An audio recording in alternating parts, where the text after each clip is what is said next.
Selamat datang di channel YouTube Epping Indonesian Congregation at St. Albans, di Epping di kota Sydney, di Australia. Nama saya Pastor Kian Holik, pastor di Epping. Di channel ini Anda bisa mendengarkan khotbah-khotbah Alkitabiah berdasarkan Injil Yesus Kristus. Selamat menikmati dan jangan lupa untuk subscribe dan like channel ini. Tuhan memberkati. Apabila ada pertanyaan, silakan hubungi kami di IG atau di FB at epic.stalbans. Kiranya Tuhan memberkati. Kembali lagi kita akan melihat secara khusus dari Ibrani ya. Ibrani pasal 1 yang tadi kita sudah baca. Tidak terasa kita udah 3 minggu, saudara-saudara. 3 minggu kita bertanya mengenai apa sih sebetulnya kehendak Tuhan di dalam hidup kita.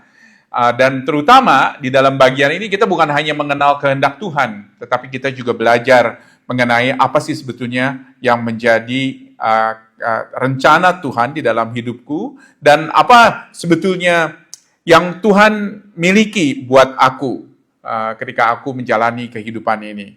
Dan saudara-saudara, menarik karena di dalam pembahasan ini kita bukan hanya bicara mengenai apa yang berhubungan dengan kita, tetapi bagaimana atau apa sebetulnya atau siapa sebetulnya Tuhan di dalam hidup kita, saudara-saudara. Kalau kalian miss out 2 minggu yang pertama, kalian bisa ikuti seri khotbah yang ada di channel di Epic di YouTube, saudara-saudara. Saudara-saudara bisa scan dan saudara bisa dengar khotbah-khotbah di minggu-minggu yang sebelumnya. Jadi kita belajar di minggu yang pertama, saudara-saudara, bahwa kita dapat mengenal kehendak Tuhan dengan yang namanya pembaharuan budi. Di Roma pasal yang ke-12 ayat 1 dan 2 dikatakan di situ, saya akan bacakan dari ayat 2 saja. Janganlah kamu menjadi serupa dengan dunia ini, tetapi berubahlah dengan pembaharuan budimu. Oke? Sehingga kamu dapat membedakan manakah kehendak Allah. Pembaharuan budi diperlukan karena apa? Karena itulah caranya kita mengenal kehendak Allah. Yaitu dengan kita belajar dari firman Tuhan, dengan kita belajar menelaah apa yang menjadi isi daripada firman Tuhan. Bagaimana saya mengerti firman Tuhan. Dan kita belajar dari bukunya Kevin DeYoung bahwa ada 3 sisi kehendak Tuhan. Yang pertama itu adalah sisi yang disebut sebagai titah, saudara-saudara, titah. Yang kedua itu adalah yang disebut sebagai hasrat. Yang ketiga adalah yang disebut sebagai direction atau arah. Yang titah, kita akan melihat, saudara-saudara, bahwa ini adalah sesuatu yang sudah pasti terjadi. Sesuatu yang pasti terjadi dan tidak bisa diubah oleh siapapun. Yang hasrat, yang kedua, ialah apa yang Allah harapkan dari manusia, yaitu ketaatan kepada kekudusan dan lain sebagainya, kita bahas minggu lalu. Dan yang ketiga, saudara-saudara, itu adalah mengenai direction atau arah. Bagaimana Allah menunjukkan bagi kita apa yang Dia inginkan. Apa yang Dia inginkan, tidak secara langsung, tetapi Dia bekerja untuk menunjukkan ini semuanya melalui firman-Nya, melalui orang-orang kudus yang ada di sekeliling kita, saudara-saudara. Nah, minggu lalu kita belajar mengenai hasrat Allah ini, yaitu apa sebetulnya, apa yang Allah kehendaki di dalam kehidupan kita, apa yang Allah inginkan di dalam kehidupan kita. Dan kita belajar di dalam hubungannya dengan kebebasan manusia, saudara-saudara. Kebebasan manusia. Bagaimana kemerdekaan yang sejati telah diberikan oleh Yesus, sehingga Dia datang menebus kita dan kita dipanggil untuk hidup di dalam kebebasan yang bertanggung jawab kepada Dia. Kita belajar minggu lalu dari Galatia, bagaimana kita dipanggil untuk hidup oleh roh. Hidup oleh roh. Hidup yang dipimpin oleh roh. Jadi bukan hidup seperti robot, tetapi juga bukan sebebas-bebasnya. Tetapi bagaimana kita hidup dengan roh yang tinggal di dalam kita, yang memimpin kita, dan memberikan kepada kita kemerdekaan di dalam Kristus.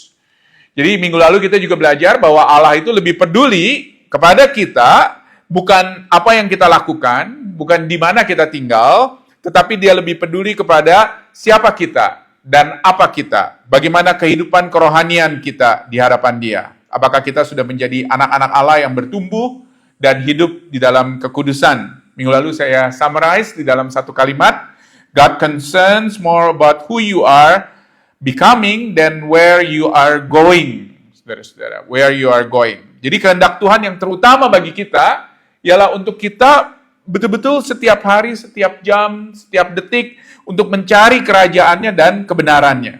Seperti Matius 6 ayat 33, I think ada di layar. Maju lagi, Matius 6 ayat 33, satu lagi, ya.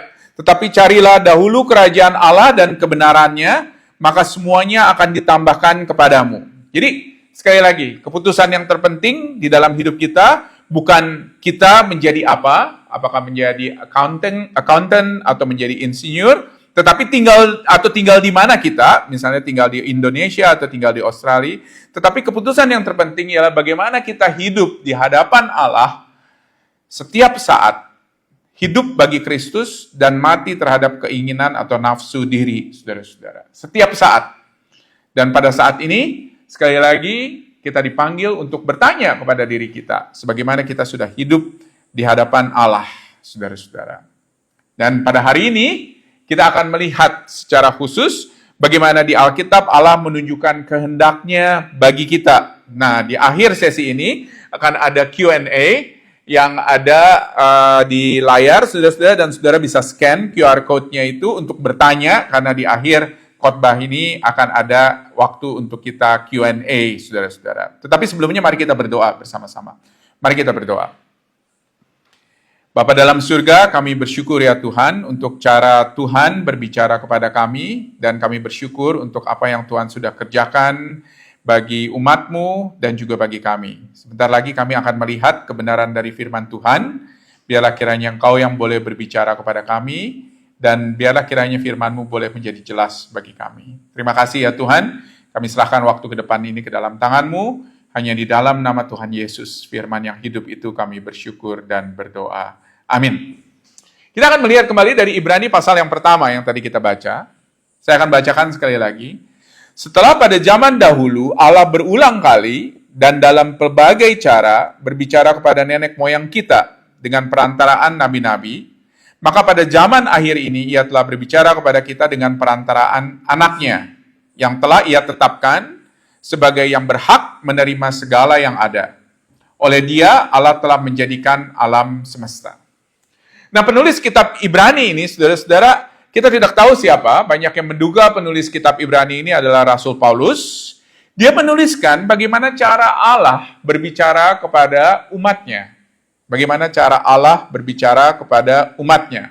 Bagaimana Allah berkomunikasi kepada manusia, kepada kita, saudara-saudara. Dan bagaimana cara Allah untuk menunjukkan kehendaknya bagi kita. Seperti yang kita lihat minggu lalu, Allah tidak main mata dengan kita. Ya, Allah tidak main mata dengan kita. Kalau pasangan suami istri sering main mata satu dengan yang lain, tetapi saudara-saudara, Allah tidak main mata dengan kita. Dia tidak hanya sekedar menunjukkan apa yang Dia inginkan atau apa yang Dia hasratkan dengan kode.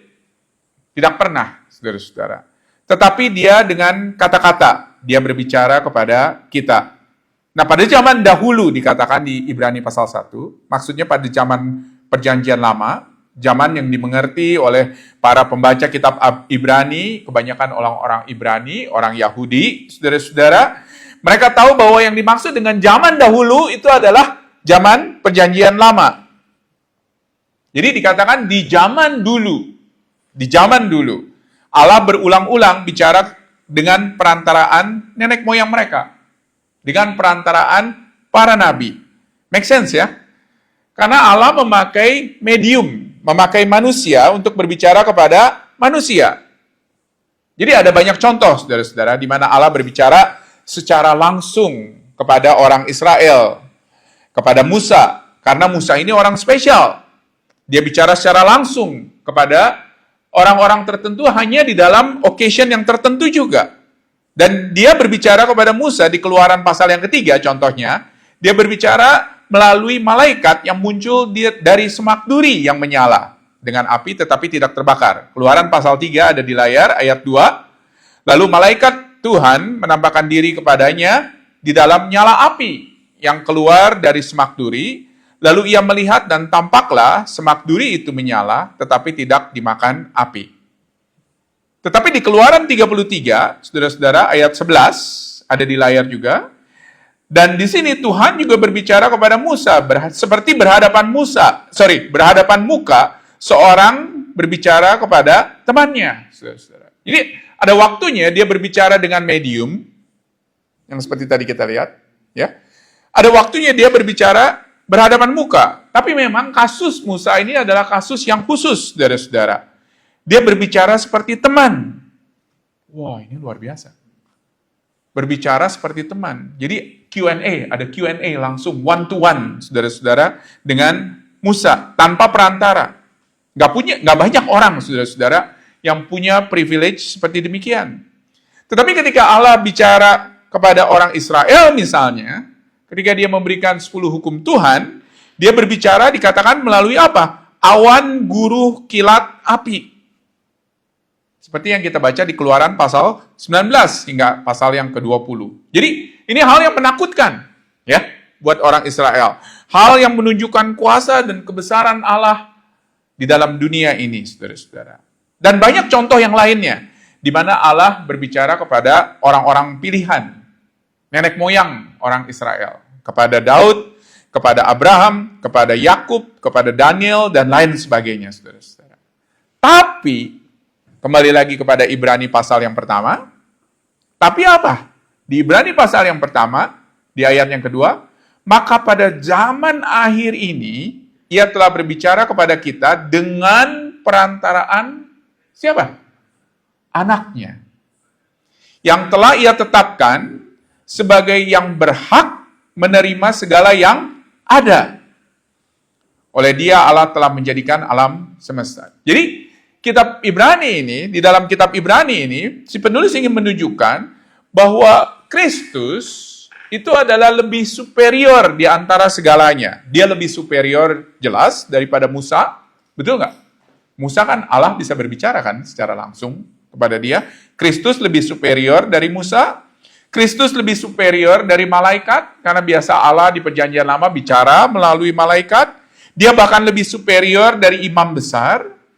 Dia bahkan lebih superior dari segala-galanya. Dan Allah di sini dikatakan pada zaman akhir. Maksudnya zaman akhir ini apa? Zaman akhir ini adalah zaman yang dimulai dari kelahiran, kehidupan, kematian Kristus di atas kayu salib, kebangkitannya, turunnya roh pada hari Pentakosta. Allah sekarang dikatakan berbicara melalui wahyunya yang utama, yaitu bukan manusia. Bukan medium, tetapi melalui Yesus Kristus. Pada zaman akhir, sampai sekarang, Allah berbicara melalui Yesus Kristus. Bukannya nanti, tetapi sekarang. Perhatikan kata yang dipakai di sini. Ini adalah kata telah. Betul nggak? Kalau telah dalam bahasa Indonesia itu maksudnya apa? Sudah terjadi sekarang ini. Gitu loh. Jadi yang dimaksud pada zaman akhir itu bukan nanti. Tetapi sekarang. Banyak orang salah ngerti. Berpikir bahwa zaman akhir itu nanti. No. Sekarang maksudnya. Sudah terjadi pada saat ini. Bagaimana dia berbicara kepada kita? Dia berbicara kepada kita melalui perantaraan anaknya. Anaknya yang berkuasa. Dia menunjukkan dirinya kepada kita di dalam pribadi dan karakter Yesus. Perhatikan ayatnya yang ketiga dari Ibrani 1. Ia adalah cahaya kemuliaan Allah dan gambar wujud Allah dan menopang segala yang ada dengan firman-Nya yang penuh dengan kekuasaan. Siapa yang dimaksud di sini? Yesus. Anak Allah satu-satunya yang diberikan untuk penebusan dosa manusia.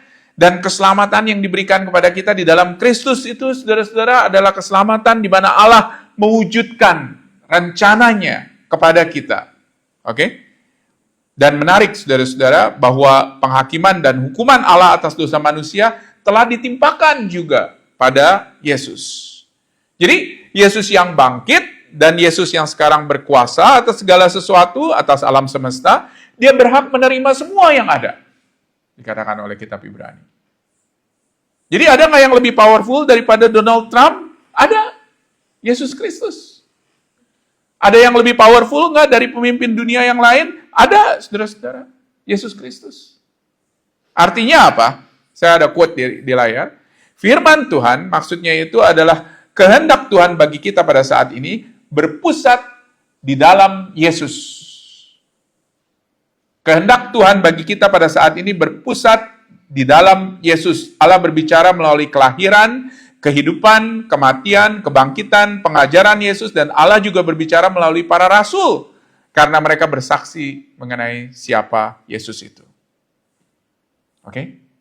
Lalu pertanyaannya ialah bagaimana para pembaca kitab Ibrani tahu akan hal-hal ini? Oke? Kalau sekarang Allah berbicara melalui perantaraan anaknya.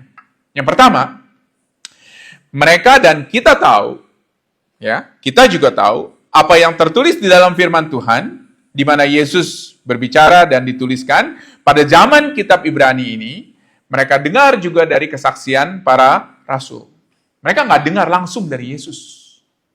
Mereka dengar dari kesaksian para rasul yang berbicara secara oral, tetapi juga menuliskan, saudara-saudara. Menuliskan apa yang dikatakan oleh Yesus di dalam kitab-kitab Perjanjian Baru. Jadi intinya begini, bahwa firman Tuhan, wahyu Allah yang tertulis di dalam Alkitab, itu semuanya saudara-saudara diberikan kepada kita supaya kita bisa mengerti apa yang menjadi rencana dan maksud Allah di dalam Tuhan Yesus Kristus. Oleh karena itu penting untuk kita menelaah firman Tuhan, ketika kita mempelajarinya, ketika kita mentaatinya, kita berpusat semuanya di dalam Tuhan Yesus Kristus. Walaupun itu adalah teks dari Perjanjian Lama. Oke. Yang kedua, ialah melalui kehadiran rohnya di dalam hidup kita. Roh Yesus, roh Allah, sama, roh kudus, sama, dia tinggal di dalam kita yang percaya. Jadi, seperti kita tahu, bahwa penulis kitab Ibrani itu banyak mengutip dari Perjanjian Lama ya, saudara-saudara ya. Karena pembacanya banyak dari Perjanjian Lama. Orang-orang Yahudi. Tetapi setiap kali dia mengutip dari Perjanjian Lama, saudara-saudara, menarik sekali. Dia selalu menuliskan bahwa kata-kata ini bukan hanya sekedar kata-kata kuno. Tetapi mereka percaya bahwa kata-kata ini ialah kata-kata di mana Roh Kudus bekerja dan berbicara kepada kita. Jadi ketika kita membaca firman Tuhan, seperti yang tadi kita lakukan ya, sebelum saya saya berdiri di mimbar ini, saudara, Allah bekerja di dalam kita. Menarik. Karena banyak dari kita hanya sekedar baca ya baca aja, betul nggak? Tetapi Allah bekerja di dalam kita. Dan dia bekerja pada saat ini di dalam hati kita untuk menegur kita. Oleh karena itu Ibrani 3 ada di layar, ayat 7, dikatakan, sebab itu seperti yang dikatakan oleh Roh Kudus, pada hari ini jika kamu mendengar suaranya, janganlah keraskan apa? Hatimu, dikatakan. Jadi Allah berbicara, kalau misalnya ketika kamu membaca firman, ketika kamu mendengarkan khotbah, ketika kamu merefleksikan firman Tuhan, ketika Allah berbicara kepadamu dan Allah menegur hatimu, jangan keraskan hatimu. Jangan seperti orang Israel di padang gurun, saudara-saudara. Allah berbicara sekali lagi ini melalui rohnya kepada kita pada saat ini juga, pada kita pada hari ini juga. Oleh karena itu ketika kita mendengarkan suaranya, jangan keraskan hati kita. Dan yang kedua, dia juga bicara melalui Ibrani 4, saudara-saudara, di Ibrani pasal yang keempat, ayat yang kedua, dia bicara mengenai firman Allah juga. Kita baca bersama-sama ya, Ibrani 4 ayat 2, ada di layar ya. 1, 2, 3. Sebab firman Allah hidup dan kuat, dan lebih tajam daripada pedang bermata dua manapun, ia menusuk amat dalam, sampai memisahkan jiwa dan roh, sendi-sendi dan sumsum, ia sanggup membedakan pertimbangan dan pikiran hati kita. Jadi, firman Allah yang dituliskan ribuan tahun yang lalu, kata-kata kuno, termasuk juga Perjanjian Lama, saudara-saudara, yang kini disuarakan oleh roh di dalam hati kita, dia dapat berbicara secara aktif, seperti pedang bermata dua. Menusuk hati kita, menusuk jiwa roh kita, sendi dan sumsum dikatakan. Dan ketika Allah berbicara itu, jangan keraskan hatimu. Mungkin kita pernah mengalami hal ini juga. Di mana kita secara nggak sadar, kita mendengarkan firman Tuhan, mungkin apakah dengar rekaman khotbah, ataukah dengar di gereja, saudara-saudara, dan Allah itu sepertinya, saudara bilang dalam bahasa saudara, wah itu nusuk banget ke saya. Begitu ya. Atau itu tampar banget ke saya. Maksudnya apa? Maksudnya firman itu tuh berbicara kepada kita. Secara pribadi. Itu pekerjaan roh loh. Untuk menegur kita melalui firman Tuhan. Roh inilah yang memberikan kepada kita guidance atau tuntunan, saudara-saudara. Tuntunan yang gak bertentangan dengan cara bagaimana dia berbicara melalui firman, saudara-saudara. Jadi firman dengan guidance itu gak mungkin berlawanan satu dengan yang lain. Oke? Jadi ketika saudara kepengen tahu apakah guidance dari Allah itu adalah betul-betul guidance dari Allah, cek di dalam firman Tuhan. Oke? Karena firman dengan guidance, bagaimana roh menuntun kita, itu nggak pernah bertentangan.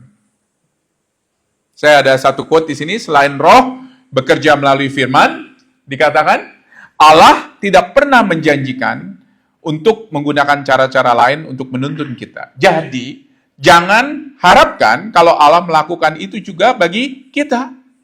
Jadi jangan pernah ada di dalam doa kita berkata bahwa Allah tolong kasih saya mimpi. Ngerti ya? Atau Allah tolong bisikin saya. Atau kasih saya tanda. Atau berikan saya penglihatan. Karena apa? Karena untuk menentukan keputusan penting ini di dalam hidup kita, biarlah kiranya firman Tuhan, yaitu roh yang bekerja di dalam kita melalui firman yang berupa kata-kata, di mana Yesus itu adalah pusat daripada semuanya, biarlah kiranya firman Tuhan ini menjadi satu-satunya panduan kita di dalam kita mengambil keputusan ini, saudara-saudara. Lalu pertanyaannya ialah bagaimana contoh-contoh para rasul? Di kisah para rasul, banyak sekali cara Allah menggunakan para rasul atau menunjukkan sesuatu kepada para rasul untuk menunjukkan kemana mereka harus pergi atau apa yang mereka harus lakukan itu dengan visi. Jadi contohnya misalnya kisah para rasul 9 ayat 11 ada di layar di sini. Ini visi diberikan kepada Ananias contohnya, saudara-saudara. Untuk apa? Untuk dia masuk dan menemukan Saulus pada waktu itu. Betul nggak? Dan banyak hal yang lainnya yang kita nggak bisa tunjukkan satu persatu di mana Allah bekerja melalui visi di dalam kitab kisah para rasul, melalui malaikat yang hadir di dalam kehidupan para murid, para rasul, atau juga melalui suara atau melalui hal-hal yang lainnya. Tetapi ingat, cara ini ialah bukan cara-cara yang normal. Bukan normal bagi para rasul, contohnya Rasul Paulus, contohnya, saudara-saudara, untuk menentukan pilihannya dengan cara yang super ordinary seperti ini. Ini bukan normal. Karena misalnya contohnya di kisah para rasul 15 ayat 28, dikatakan di sini, sebab adalah keputusan Roh Kudus dan keputusan kami, dia katakan. Ya. Jadi ini bukan semata-mata penglihatan, tetapi juga ada keputusan dari dalam dirinya, dari timnya, saudara-saudara, supaya kamu jangan ditangguhkan lebih banyak beban daripada apa yang kamu perluin. So menarik ya. Jadi kalau misalnya kita bilang bahwa, oh bagaimana di kisah para rasul Allah berbicara dengan visi, well itu bukan cara yang normal. Bukan cara yang normal. Di 1 Korintus pasal yang ke-16, saudara-saudara, saya akan berikan summary saja kepada saudara, bahwa di sini kita bisa membaca bahwa Rasul Paulus memiliki rencana atau plan di dalam hidupnya untuk ini dan untuk itu. Dan dia akan melihat sekali lagi bagaimana umat Allah menerimanya di tempat ini atau tidak menerimanya. Bagaimana caranya dia tahu, saudara-saudara? Dia berstrategi, dia berencana, dia bikin itinerary, saudara-saudara. Dan dia memutuskan pada akhirnya untuk melakukan ini dan itu dengan apa? Dengan nalarnya, dengan akal budinya, saudara-saudara. Jadi kalau kita lihat, di mana-mana ada tanda-tanda khusus yang diberikan kepada para rasul, di kisah para rasul contohnya. Tetapi satu hal yang penting, mereka tidak pernah berdoa meminta hal ini. Oke? Mereka nggak pernah berdoa meminta hal ini. Mereka nggak pernah tuh berdoa, Tuhan tolong dong kasih saya tanda visi. Enggak, tiba-tiba Allah kasih aja. Dan Allah berikan kepada mereka tanpa mereka minta. Dan ini adalah satu konsistensi yang terjadi di dalam kitab kisah para rasul. Jadi intinya begini. Cara yang luar biasa yang Allah lakukan di dalam Alkitab ialah cara yang di luar kebiasaan. Jadi cara yang luar biasa yang Allah lakukan di dalam Alkitab ialah cara yang di luar kebiasaan. Jangan jadikan ini sebagai sesuatu yang normal. Jangan jadikan ini sebagai sesuatu yang normal. Dan jangan kita minta secara khusus. Rasul Paulus pun nggak meminta saudara-saudara hal ini secara khusus. Dia lebih concern, kalau di dalam surat-suratnya yang kita baca, kepada bagaimana dia mentaati kehendak Allah secara moral. Dia lebih concern kepada keputusan-keputusan moral yang berhubungan dengan kekudusan hidup, daripada dia meminta tanda-tanda untuk kemana dia harus pergi atau apa yang harus dia lakukan. Di pihak lain, dalam mengambil keputusan-keputusan yang khususnya non-etikal atau non-moral, karena yang moral itu pasti kita tahu kan, betul nggak? Apa yang Allah kehendaki, kita perlu meminta kebijaksanaan dari Tuhan. Sekali lagi, di dalam keputusan-keputusan yang non-etikal atau non-moral, kita perlu meminta kepada Tuhan untuk Tuhan membimbing kita, memberikan kepada kita hikmat, memberikan kepada kita pengetahuan, dan memberikan kita pembaharuan budi. Seperti yang tadi kita baca dari Roma pasal yang ke-12. Karena di dalam Yakobus 1 ayat 5 yang tadi kita baca bersama-sama sekali lagi. Yakobus 1 ayat 5, udah ketemu? 1, 2, 3. Tetapi apabila di antara kamu ada yang kekurangan hikmat, hendaklah ia memintakannya kepada Allah yang memberikan kepada semua orang dengan murah hati, dengan tidak membangkit-bangkit. Maka hal itu akan diberikan kepadanya. Luar biasa, saudara-saudara.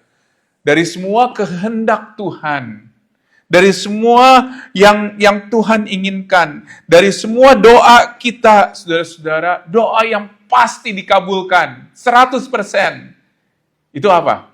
Ketika kita meminta hikmat. Kalau kita kurang hikmat, di dalam kita memutuskan keputusan-keputusan penting di dalam hidup kita, baiklah kita meminta kepada Allah. Berdoa kepada Tuhan. Tuhan, tolong berikan saya hikmat. Maka hal itu dikatakan akan diberikan kepadanya. Saudara-saudara, absolut. Kalau kita kurang hikmat, kita minta hikmat. Dan dia akan berikan.